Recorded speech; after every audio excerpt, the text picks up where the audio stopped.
Hi hello ನಮಸ್ತೆ, ನಾನು ರಾಜು ಅಷ್ಟೇ. ನೀವು ನೋಡ್ತಿದ್ದೀರಾ centre point Kannada YouTube channel. ಕಳೆದ ಒಂದು ವಾರದಿಂದ ಸಿನಿಮಾಕ್ಕೆ ಸಂಬಂಧಪಟ್ಟಂತ ಅತ್ಯಂತ ದೊಡ್ಡ ಬೆಳವಣಿಗೆ ಕೂಡ ಆಗ್ತಿದೆ. ಅದ್ರ ಜೊತೆಗೆ ಹುಬ್ಬಳ್ಳಿಯಲ್ಲಿ ಸುದೀಪ್ ಅವರು ಆಡಿದಂಥ ಯುದ್ಧದ ಮಾತಿದೆಯಲ್ಲ, ಅದು ಅನೇಕ ರೀತಿಯ ತಿರುವುಗಳನ್ನ ಪಡ್ಕೊಂಡು ಕೊನೆಗೆ ಸುದೀಪ್ ಅವರೇ ಹೇಳಿದ್ದು, ಇಲ್ಲ ನಾನು ಪೈರಸಿಯ ವಿರುದ್ಧವಾಗಿ ಮಾತನಾಡಿದ್ದೇ ಹೊರತು ಯಾವ ಸ್ಟಾರ್ ನಟರ ವಿರುದ್ಧವಾಗಿ ಮಾತನಾಡಿಲ್ಲ, ಯಾವ ಸಿನಿಮಾದ ಬಗ್ಗೆಯೂ ಮಾತನಾಡಿಲ್ಲ. ಸಿನಿಮಾ ಅಂದ ಕೂಡಲೇ ಸಿನಿಮಾವನ್ನು ಕಷ್ಟಪಟ್ಟು ನಾವು ಅದನ್ನು ಸಿನಿಮಾವನ್ನು ರೆಡಿ ಮಾಡಿರ್ತೇವೆ. ಆದರೆ ಸಿನಿಮಾ ತೆರೆ ಕಂಡ ಎರಡೇ ದಿನದಲ್ಲಿ ಅಥವಾ ಒಂದೇ ದಿನದಲ್ಲಿ ಪೈರಸಿ ಎನ್ನುವಂಥ ಭೂತ ನಮ್ಮ ಸಿನಿಮಾವನ್ನು ತಿಂದು ತೀಗತ್ತೆ ಎನ್ನುವಂಥ ನೇರವಾದ ಆರೋಪವನ್ನು ಪೈರಸಿಯ ವಿರುದ್ಧವಾಗಿ ಮಾತನಾಡಿದರು. ಆದರೆ ಇದೀಗ ಸುದೀಪ್ ಅವರ ಹೇಳಿಕೆ ಸತ್ಯವಾಗುವಂಥ ಹಂತಕ್ಕೆ ಬಂದಿದೆ.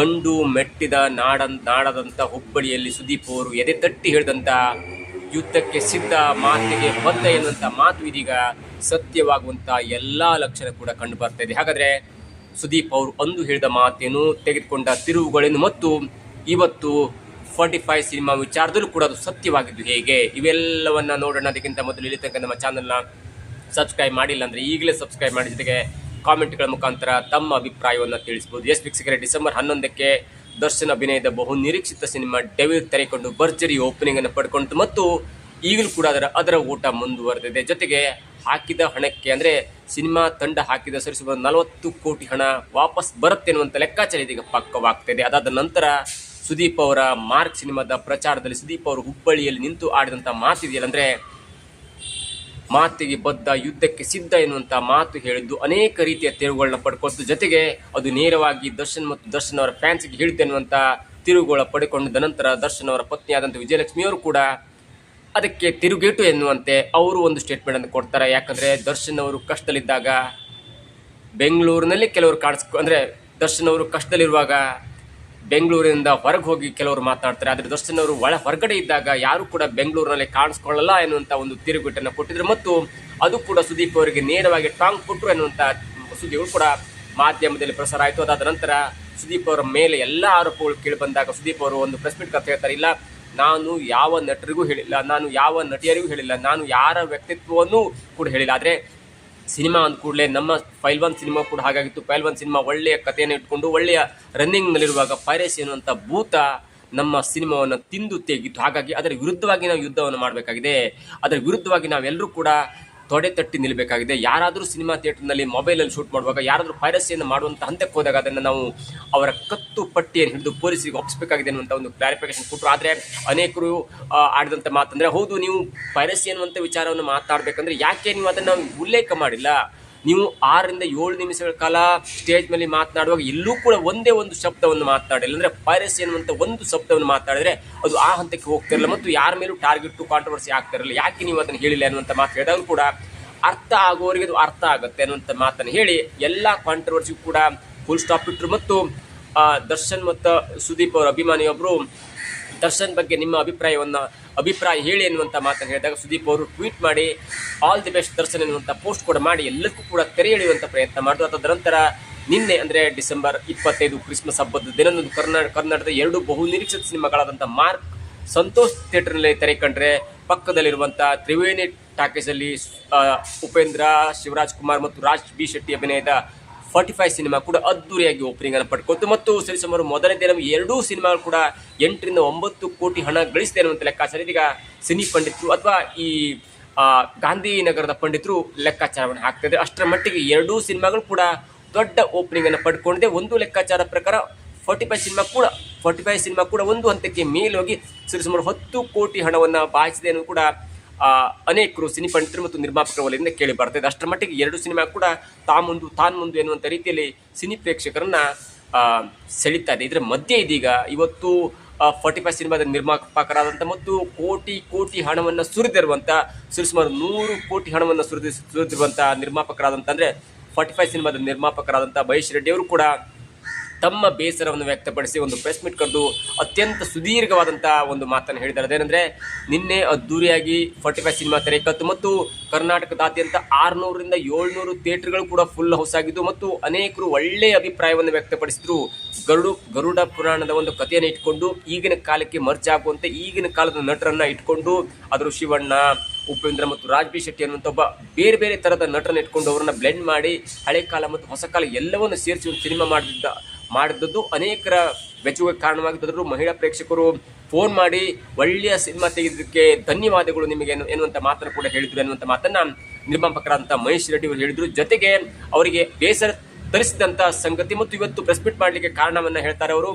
ನಮ್ಮ ಸಿನಿಮಾಕ್ಕೆ ಪೈರಸಿಯ ಭೂತ ಕಾಡ್ತದೆ. ಈಗಾಗಲೇ ಬೆಳಗ್ಗೆ 3 ರಿಂದ 4 ಲಿಂಕ್ಗಳು ನನಗೆ ಪೋಸ್ಟ್ ಮಾಡಿದ್ರು, ನನಗೆ ಮೆಸೇಜ್ ಮಾಡಿದ್ರು, ಈ ಇಂತಿಂಥ ಲಿಂಕಲ್ಲಿ ನಮ್ಮ ಸಿನಿಮಾ ಬರ್ತಾ ಇದೆ, ಮೊಬೈಲಲ್ಲಿ ಬರ್ತಾ ಇದೆ, ಅಥವಾ ಈ ಪೈರಸಿ ಅನ್ನುವಂಥ ಭೂತ ಲಿಂಕಲ್ಲಿ ಆ ಸಿನಿಮಾವನ್ನು ಹಾಕಿದೆ ಅನ್ನುವಂಥ ಮಾತನ್ನು ಹೇಳ್ತಾ ಇದ್ದಾರೆ. ಹಾಗಾಗಿ ನಾನೇ ಕೂಡ ಸೈಬರ್ ಕ್ರೈಮ್ಗೆ ತಿಳಿಸಿ ಅದನ್ನು ಡಿಲೀಟ್ ಮಾಡುವಂಥ ಒಂದು ಪ್ರಯತ್ನವನ್ನು ಮಾಡಿದೆ. ಆದರೆ ಬೇರೆ ಬೇರೆ ಕಡೆಯೂ ಕೂಡ ನಮ್ಮ ಸಿನಿಮಾ ಪೈರಸಿ ಆಗಿದೆ, ನಮ್ಮ ಸಿನಿಮಾ ಪೈರಸಿ ಆಗಿ ಬೇರೆ ಬೇರೆ ಲಿಂಕಲ್ಲಿ ಅಪ್ಲೋಡ್ ಆಗಿದೆ, ಯಾವುದೇ ಕಾರಣಕ್ಕೂ ಕೂಡ ಪೈರಸಿಯನ್ನು ನಾವು ತಡೆಗಟ್ಟಬೇಕು ಎನ್ನುವಂಥ ಮಾತನ್ನು ಹೇಳ್ತಾ ಇದ್ದಾರೆ. ಇದರ ಒಂದು ಹಿನ್ನೆಲೆಯನ್ನು ನೋಡ್ತಾ ಇದ್ರೆ, ಗಂಡು ಮೆಟ್ಟಿದ ನಾಡಲ್ಲಿ ಕಳೆದ ಶನಿವಾರ ಹುಬ್ಬಳ್ಳಿಯಲ್ಲಿ ಅಂದರೆ ಸುದೀಪ್ ಅವರು ಹೇಳಿದಂಥ ಈ ಮಾತಿದೆಯಲ್ಲ, ಅದು ಇದೀಗ ನಿಜವಾಗುವಂಥ ಹಂತಕ್ಕೆ ಬಂದಿದೆ. ಮತ್ತು ಆ ಮಟ್ಟಿನಲ್ಲಿ ಸುದೀಪ್ ಅವರು ಹೇಳಿದ ಮಾತು ಸತ್ಯ ಎನ್ನುವಂಥ ವಿಚಾರವೂ ಇದೀಗ ಗಾಂಧಿನಗರ ವಲಯದಲ್ಲಿ, ಸಿನಿಮಾ ವಲಯದಲ್ಲಿ ಕೇಳಿ ಬರ್ತಾ ಇರುವಂಥ ಮಾತಿದೆ. ಆದರೆ ಅದೇ ದಿನ ಸೀರಿಯಸ್ ಆಗಿ ತೆಗೆದುಕೊಂಡ್ರೆ ಇಂಥ ಹಂತಕ್ಕೆ ಹೋಗ್ತಿರಲ್ಲ, ಪೊಲೀಸರಿಗೆ ದೂರು ಕೊಡಬೇಕು, ಜೊತೆಗೆ ಯಾರಾದರೂ ಸಿನಿಮಾ ಥಿಯೇಟರ್ನಲ್ಲಿ ಏನಾದರೂ ಮೊಬೈಲ್ ಯೂಸ್ ಮಾಡಿಕೊಂಡು ಯಾವುದಾದ್ರೂ ಒಂದು ಕಳ್ಳತನದ ಹಂತಕ್ಕೆ ಹೋದಾಗ ಯಾವುದೇ ಕಾರಣಕ್ಕೂ ಕೂಡ ಇಂಥ ಸಿನಿಮಾಗಳ ಅಥವಾ ಇಂಥ ಹ್ಯಾಕರ್ಸ್ ವಿರುದ್ಧ ನಾವು ಕಠಿಣ ನಿರ್ಣಯವನ್ನು ತೆಗೆದುಕೊಳ್ಳಬೇಕಾಗುತ್ತೆ. ಸರಿಸುಮಾರು 40 ರಿಂದ 50, ಕೆಲವರು ಹೇಳ್ತಾರೆ 23 ರಿಂದ 24 ಆ ಹ್ಯಾಕರ್ಸ್ ಇದ್ದಾರೆ. ಅವರು ತಮ್ಮ ಒಂದು ತಮಿಳು ಒಂದು ಲಿಂಕ್ಗಳ ಮೂಲಕ ಸಿನಿಮಾವನ್ನು ಅಪ್ಲೋಡ್ ಮಾಡ್ತಾರೆ. ಜೊತೆಗೆ ಅನೇಕ ಸಿನಿಮಾವನ್ನು ನೀವು ವೆಬ್ಸೈಟ್ನಲ್ಲಿ ನೋಡಿದಾಗ, ಅನೇಕ ಗೂಗಲ್ ನೋಡಿದಾಗ ಯಾವ ಸಿನಿಮಾ ಬೇಕಂದ್ರೂ ಸಿಗುತ್ತೆ. ಹೆಚ್ಚಿನ ಮಟ್ಟಿಗೆ ಹೇಳ್ಬೇಕಂದ್ರೆ ದುರಂಧರ ಸಿಗ್ತಾ ಇಲ್ಲ ಅನ್ನುವಂಥ ಮಾತಿದೆ. ಆದರೂ ಕೂಡ ಅನೇಕ ರೀತಿಯ ವೆಬ್ಸೈಟ್ಗಳು ಹುಡುಕೊಂಡು ಸಿನಿಮಾ ನೋಡ್ತಾರೆ. ಸಿನಿಮಾ ಮಾಡೋರಿಗೆ ಮಾತ್ರ ಸಿನಿಮಾದ ಕಷ್ಟ ಅರ್ಥ ಆಗುತ್ತೆ, ನೋಡೋರಿಗೆ ಇದು ಯಾವುದು ಅರ್ಥ ಆಗಲ್ಲ. ನಾನು 200 ರೂಪಾಯಿ ಕೊಡಬೇಕಾ, ಥಿಯೇಟ್ರಿಗೆ ಕೊಡಬೇಕು ಅನ್ನುವಂಥ ನಿಟ್ಟಿನಲ್ಲಿ ಕೆಲವೊಬ್ಬರು, ಕೆಟ್ಟ ಮನಸ್ಥಿತಿಯ ಕೆಲವೊಬ್ಬರು ಸಿನಿಮಾವನ್ನು ಮೊಬೈಲಲ್ಲಿ ನೋಡ್ತಾರೆ. ಅದರಲ್ಲೂ ಈ ವೆಬ್ ಲಿಂಕ್ಗಳ ಮುಖಾಂತರ ಸಿನಿಮಾವನ್ನು ನೋಡ್ತಾರೆ ಮತ್ತು ಅದು ಅನೇಕರಿಗೆ ಹಂಚು ಕೂಡ ಬಿಡ್ತಾರೆ. ಅನೇಕರು ಕೂಡ ಲಿಂಕನ್ನು ಕಳಿಸ್ತಾರೆ. ಇಂಥ ಕೆಲಸ ಯಾರು ಕೂಡ ಮಾಡಬಾರ್ದು. ಯಾಕಂದರೆ ಒಂದು ಸಿನಿಮಾ ಹಿಟ್ಟಾದರೆ, ಅದು 100 ಜನ ಮಾಡಿದಂಥ ಸಿನಿಮಾ ಹಿಟ್ಟಾದರೆ ಅದು ಮುಂದಿನ ದಿನಕ್ಕೆ 1000 ಜನಕ್ಕೆ ಕೆಲಸ ಕೊಡುವಂಥ ಪ್ರಯತ್ನ ಆಗುತ್ತೆ. ನಿಮ್ಗೇನಾದರೂ ಕೆಟ್ಟ ಚಟ ಇದ್ದರೆ ಮೊಬೈಲಲ್ಲಿ ಅಥವಾ ಬೇರೆ ಬೇರೆ ವೆಬ್ಸೈಟ್ಗಳ ಮುಖಾಂತರ ಸಿನಿಮಾವನ್ನು ನೋಡಬೇಕು ಅನ್ನೋಂಥ ಕೆಟ್ಟ ಚಟ ಇದ್ದರೆ ಅದು ಈಗಲೇ ಬಿಟ್ಟರೆ ಒಳ್ಳೆಯದು. ಇನ್ನು ಮುಂದೆ ಅಂಥ ಲಿಂಕ್ಗಳ ಮೂಲಕ ಸಿನಿಮಾ ನೋಡಿದರ ವಿರುದ್ಧವೂ ಕ್ರಮ ಕೈಗೊಳ್ಳಬೇಕಾಗತ್ತೆ ಎನ್ನುವಂಥ ಮನವಿ ನಮ್ಮ ಚಾನಲ್ ಮುಖಾಂತರ ಸರ್ಕಾರಕ್ಕೆ ತಿಳಿಸ್ತಿದ್ದೀವಿ ಅಥವಾ ಪೊಲೀಸ್ ಡಿಪಾರ್ಟ್ಮೆಂಟ್ಗೆ ತಿಳಿಸ್ತಿದ್ದೇವೆ. ಒಂದು ಸಿನಿಮಾವನ್ನು ಹ್ಯಾಕ್ ಮಾಡಿದಂಥ ಮತ್ತು ಅಪ್ಲೋಡ್ ಮಾಡಿದಂಥವ್ರಿಗೆ ಎಷ್ಟು ದೊಡ್ಡ ಶಿಕ್ಷೆ ಆಗಬೇಕಲ್ಲ, ಅಷ್ಟೇ ಪ್ರಮಾಣದ ಶಿಕ್ಷೆ ಆ ವೆಬ್ ಲಿಂಕ್ಗಳ ಮುಖಾಂತರ ಸಿನಿಮಾವನ್ನು ನೋಡಿ ಮತ್ತೆ ಅನೇಕರಿಗೆ ಕಳಿಸಿರ್ತಾರಲ್ಲ, ಅವರಿಗೂ ಕೂಡ ಅವರನ್ನು ಹುಡುಕಿ ಆ ಲಿಂಕನ್ನು ಓಪನ್ ಮಾಡಿದಂಥವ್ರು ನಾವು ಆ ಇಮೇಲ್ ಐಡಿಯನ್ನು ಅಥವಾ ಐಡಿಯನ್ನು ಹುಡುಕೊಂಡು ಅವರಿಗೂ ಕೂಡ ಒಂದು ನೋಟಿಸ್ ಕೊಡಬೇಕು. ಹಾಗಂದಾಗ ಮಾತ್ರ ಅಂಥ ಸಿನಿಮಾಗಳನ್ನು ಅಪ್ಲೋಡ್ ಮಾಡಿದರೂ ಕೂಡ ಈ ಜನರು ನೋಡಬಾರ್ದು. ಒಂದು ವೇಳೆ ಅಪ್ಲೋಡ್ ಆದರೂ ಕೂಡ ಅಂಥ ಸಿನಿಮಾವನ್ನು ಯಾರು ಕೂಡ ನೋಡಬಾರ್ದು.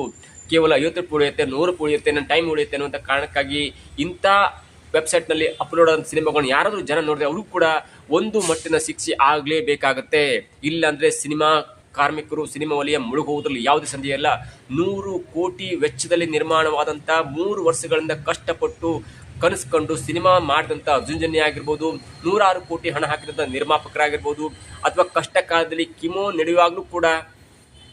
ಕಿಮೋಥೆರಪಿ ನೀಡುವಾಗಲೂ ಕೂಡ ಯಾವುದನ್ನು ಲೆಕ್ಕಿಸಿದ ಸಿನಿಮಾವನ್ನು ಮುಗಿಸ್ಕೊಂಡು ತಾನು ಆಪರೇಷನ್ಗೆ ಹೋಗ್ತಾನೆ ಎನ್ನುವಂಥ ಒಂದು ದೃಢ ನಿರ್ಧಾರವನ್ನು ಮಾಡಿದಂಥ ಶಿವಣ್ಣನವರ ದೃಢ ನಿರ್ಧಾರಕ್ಕಾಗಿರ್ಬೋದು, ಪ್ರಪ್ರಥಮ ಬಾರಿಯಾಗಿ ಈ ಸ್ಟಾರ್ಗಳ ನಡುವೆ ವಾರ್ನಲ್ಲಿ ಅಥವಾ ಸ್ಟಾರ್ ನಟರ ನಡುವೆ ನಟಿಸಿದಂಥ ರಾಜ್ಬಿ ಶೆಟ್ಟಿ ಆಗಿರ್ಬೋದು, ತನ್ನ ಹಳೆಯ ಇಮೇಜನ್ನು ಬೆಳೆಸ್ಕೊಂಡು ಇಲ್ಲೇ ತನಕ ಕಾಪಾಡ್ಕೊಂಡು ಬಂದಿರುವಂಥ ಉಪೇಂದ್ರ ಆಗಿರ್ಬೋದು, ಇವರ ಎಲ್ಲರ ಕನಸು ನುಚ್ಚು ನೂರಾಗತ್ತೆ. ಜೊತೆಗೆ ತನ್ನ ಮೊದಲ ನಿರ್ದೇಶನದಲ್ಲಿ ಇಡೀ ನಮ್ಮ ಭಾರತೀಯ ಚಿತ್ರರಂಗವೇ ತನ್ನ ಕಡೆಗೆ ನೋಡುವಂತೆ ಮಾಡಿದಂಥ ಮ್ಯೂಸಿಕ್ ಡೈರೆಕ್ಟರ್ ಆದಂಥ ಅರ್ಜುನ್ ಜನ್ಯ ಅವರ ಕನಸು ಎಲ್ಲಿಗೆ ಹೋಗಬೇಕು, ಎಲ್ಲವೂ ಕೂಡ ಇದೀಗ ಪ್ರಶ್ನಾರ್ಥಕ ಚಿಹ್ನೆಯಾಗಿ ಉಳಿಯುತ್ತೆ. ಮತ್ತು ಇದೀಗ ಅಂದು ಸುದೀಪ್ ಅವರು ಹೇಳಿದಂಥ ಮಾತು ನಿಜವಾಗುವಂಥ ಎಲ್ಲ ಲಕ್ಷಣ ಕೂಡ ಕಂಡು ಬರ್ತಿದೆ. ಒಂದು ವೇಳೆ ಏನಾದರೂ ಒಳ್ಳೆಯ ಕ್ವಾಲಿಟಿಯ ಒಂದು ಕಂಟೆಂಟ್ ಇರುವಂಥ ಈ 45 ಸಿನಿಮಾದ ಒಂದು ಒಳ್ಳೆಯ ವಿಡಿಯೋ ಅಪ್ಲೋಡ್ ಆಗಿ ಅದನ್ನು ಎಲ್ಲ ಕಡೆ ಪ್ರಸಾರವಾದರೆ 45 ಸಿನಿಮಾಕ್ಕೆ ದೊಡ್ಡ ಹಿನ್ನಡೆಯಾಗುತ್ತೆ. ಮತ್ತು ಹಾಕಿದಂಥ ಹಣ, ಹಾಕಿದಂಥ ದುಡ್ಡು, ಜೊತೆಗೆ ಅದಕ್ಕೆ ಬರಬೇಕಂತ ರೈಟ್ಸ್ ಎಲ್ಲವೂ ಕೂಡ ಕಡಿಮೆ ಆಗುತ್ತೆ. ಯಾಕಂದರೆ ಎಲ್ಲವೂ ಕೂಡ ಈ ಸಿನಿಮಾದ ಸಕ್ಸಸ್ ಮೇಲೆ ರೈಟ್ಸ್ ಮತ್ತು ಎಲ್ಲವೂ ಕೂಡ ನಿಂತಿರುತ್ತೆ. ಒಂದು ವೇಳೆ ಸಿನಿಮಾ ಸಕ್ಸಸ್ ಆಗಿಲ್ಲ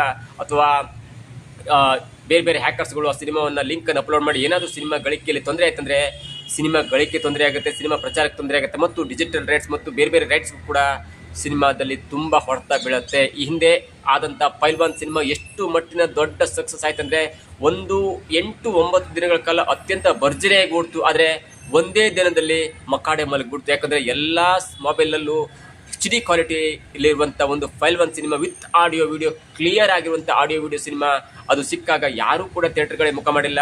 ಒಂದು ದಿನ ಥಿಯೇಟರ್ಗಳೇ ಮುಖ ಮಾಡಿಲ್ಲ ಅಂದರೆ 2ನೇ ದಿನ ಥಿಯೇಟರ್ನವ್ರು ಸಿನಿಮಾವನ್ನು ಎತ್ತು ಬಿಡ್ತಾರೆ. ಅಂಥ ಪರಿಸ್ಥಿತಿಯಲ್ಲಿ ಇರುವಾಗ ಇದೀಗ 45 ಸಿನಿಮಾಕ್ಕೆ ಒಂದು ಪೈರಸಿಯ ಭೂತ ಕಾಡ್ತಿದೆ.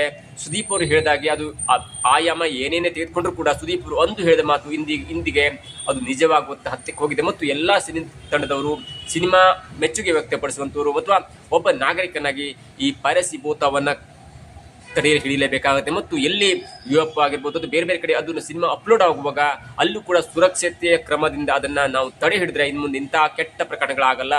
ಸಿನಿಮಾ ಎಲ್ಲಿ ಪೈರಸಿ ಆಗುತ್ತೆ ಅನ್ನೋದು ಕೂಡ ಮುಖ್ಯವಾಗಿ ನಾವು ನೋಡ್ಕೊಳ್ಳೇಬೇಕಾಗುತ್ತೆ. ಅದು ಎಲ್ಲಾಗುತ್ತೆ, ಯಾರಿಂದ ಆಗುತ್ತೆ, ಹೇಗಾಗುತ್ತೆ ಎಲ್ಲವೂ ಕೂಡ ಸರ್ಕಾರ ಒಂದು ಮಟ್ಟಿನ ಕಟ್ಟುನಿಟ್ಟಿನಂತೆ ಸಿನಿಮಾ ಒಂದು ಕಟ್ಟುನಿಟ್ಟಿನ ಕ್ರಮ ಕೈಗೊಂಡಿಲ್ಲ ಅಂದರೆ ಮುಂದಿನ ಹಂತದಲ್ಲಿ ಸಿನಿಮಾ ತೆಗೆದುಕೊಳ್ಳಿಕ್ಕೆ ಅಥವಾ ಈ ಆಸೆಯಿಂದ ಹಣ ಹೋದ್ರೂ ಪರವಾಗಿಲ್ಲ ಒಂದು ಒಳ್ಳೆಯ ಸಿನಿಮಾ ಮಾಡಬೇಕೆನ್ನುವಂಥ ಕನಸ್ಕೊಂಡು ಬರ್ತಾ ಇರುವಂಥ ಇಂಥ ನಿರ್ಮಾಪಕರು ಮುಂದೆ ಸಿನಿಮಾ ಕಡೆ ತಲೆ ಹಾಕಿ ಮಲಗಲ್ಲ ಅನ್ನೋದು ಕೂಡ ನಮಗೆ ತಿಳಿದು ಬರ್ತಾ ಇರುವಂಥ ಮಾಹಿತಿಯಾಗಿದೆ. ಇದಾಗಿತ್ತು ಇವತ್ತಿನ ವಿಶೇಷ. ನೋಡ್ತಾ ಇರಿ centre point Kannada YouTube channel.